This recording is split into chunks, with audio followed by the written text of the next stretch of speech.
Hello, my name is Evelyn Atkinson, and this day on the 11th of November is special to me and to lots of other wives who lost their husbands. My husband, Philip Atkinson, was only doing his national service, and he was doing exercises in Otterburn in Yorkshire when he was killed in an accident, and he was 23 at the time. I'd only been married 18 months, and had a little girl of 8 months old, Carol. And anyway, Philip was killed. He was 23. He would be 76 now. I just wondered whether anybody might still remember him. His name was Philip Henry Atkinson, and his army number was 23450385. And what regiment was it? He was in the Royal Engineers, the RE. And how was he killed exactly? Well, he instead of this big gun that they were doing exercises with, there's four soldiers standing, and the gun number's 4. And he was standing about 20 yards away with the one of the officers, and instead of it exploding in the air, it exploded in the gun, and shrapnel hit Philip in the stomach, and it ruptured his spleen, and he only lived for an hour. And it was the most horrible thing to hear, that happened. Actually, Philip was killed, and there was another lad of 19 killed, and the officer was seriously injured. And it would be nice to know if anybody did remember him. Did he have a military funeral? Yes. It was actually in Liverpool, in Kirkdale Cemetery, and they had a platoon of soldiers, and it was draped with the Union Jack with his hat on top.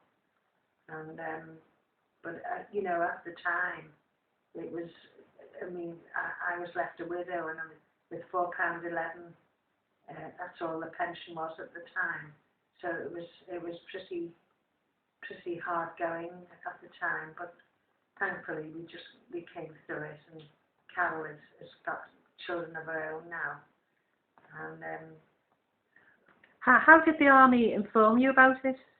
Well, actually, nobody came to the house. All I got was a telegram, and the sister-in-law was here at the time, because I'd gone into work in the place where I used to work just for a week, and I was expecting him home the next day. It was the 11th of July, 1958, and anyway, my sister-in-law got this telegram, and she said, "Oh no, it's not for me," although her name was Atkinson as well.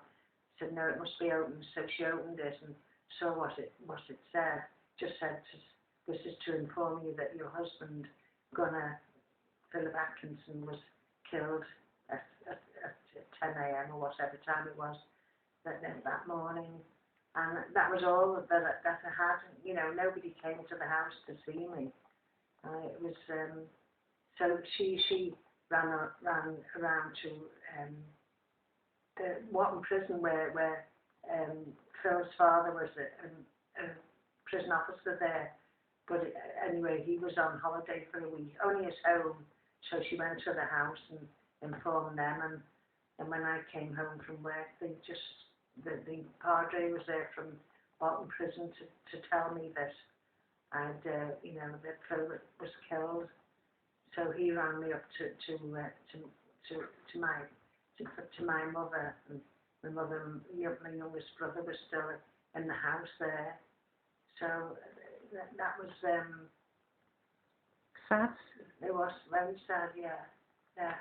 And I didn't really know anybody where I lived, because this house where I lived, it was in a different district in Liverpool, and I didn't have any friends up here, although, and because we didn't have telephones then, and nobody had a car, so I was pretty isolated at the time.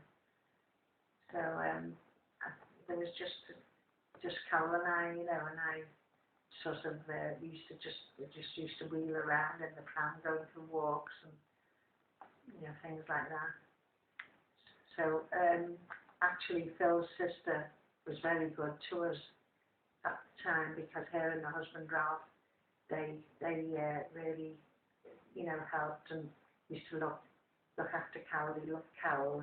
One time when I went out and she was sick and she was they you know, just looked after her because they never had any children of their own, and they really, you know, just thought Carol was absolutely lovely, which she is. So. Well, thank you very much, Evelyn. So we'll wrap that up now. Is that all right, you think?